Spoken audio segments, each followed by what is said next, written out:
বন্যা, মহাপ্লাবন বা প্রাকৃতিক দুর্যোগ নিয়ে ইসলাম কি বলে? সবার আগে এ ধরনের দুর্যোগে বিচলিত না হয়ে ধৈর্য ধারণ করা একজন মুমিনের প্রধান কর্তব্য। পবিত্র কোরআনে এমনটাই বলা হয়েছে। মহান আল্লাহ কিছু কিছু বিপদ আপদ দিয়ে মানুষকে সতর্ক করেন।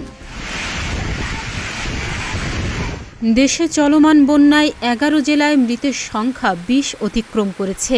বিশুদ্ধ পানি ও শুকনো খাবারের সংকট চরমে, ফলে দিন দিন আতঙ্ক বাড়ছে জনমনে। বন্যায় মোট ক্ষতিগ্রস্ত হয়েছে ৫০ লাখেরও বেশি মানুষ।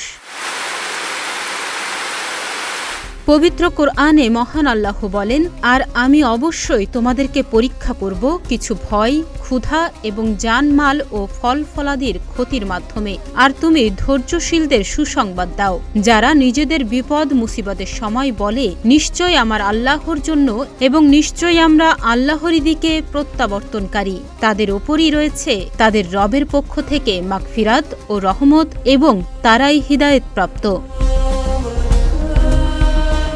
প্রাকৃতিক দুর্যোগের সময় কিছু সুন্নত আমল করার মাধ্যমে ক্ষয়ক্ষতি থেকে বাঁচার সুযোগ রয়েছে। হাদিসে বর্ণিত রয়েছে, যখন কোথাও ভূমিকম্প সংঘটিত হয় বা সূর্যগ্রহণ হয়, ঝোড়ো বাতাস বা বন্যা হয়, তখন সবার উচিত আল্লাহর কাছে তওবা করা, তার কাছে নিরাপত্তার জন্য দোয়া করা, মহান আল্লাহকে স্মরণ করা এবং ক্ষমা প্রার্থনা করা। এক্ষেত্রে রাসূলুল্লাহ সাল্লাল্লাহু আলাইহি ওয়াসাল্লাম বলেছেন, দ্রুততার সঙ্গে মহান আল্লাহর জিকির করো, তার কাছে তওবা করো। আল্লাহর জিকিরের সর্বোত্তম উপায় হল নামাজ পড়া, কোরআন তেলাওয়াত ও দোয়া দুরূদ পাঠ করা। দুর্যোগের সময় জিকিরের আরও উপায় হতে পারে ইস্তিগফার, তাসবিহ ইত্যাদি পাঠ করা।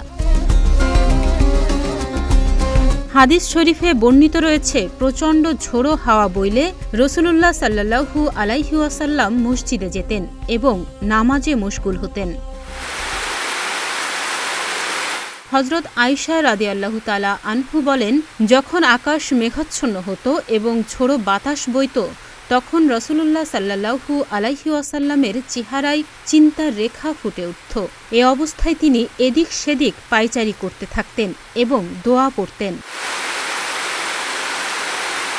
যার অর্থ, হে আল্লাহ, আমি আপনার কাছে এ বৃষ্টির কল্যাণগুলো কামনা করছি, এ বৃষ্টিতে যেসব কল্যাণ রয়েছে সেগুলো কামনা করছি এবং এই বৃষ্টির মাধ্যমে প্রেরিত কল্যাণ প্রার্থনা করছি, আর এ বৃষ্টি এবং বৃষ্টির মাধ্যমে প্রেরিত সব রকম অকল্যাণ ও বিপদ আপদ থেকে পরিত্রাণ চাই।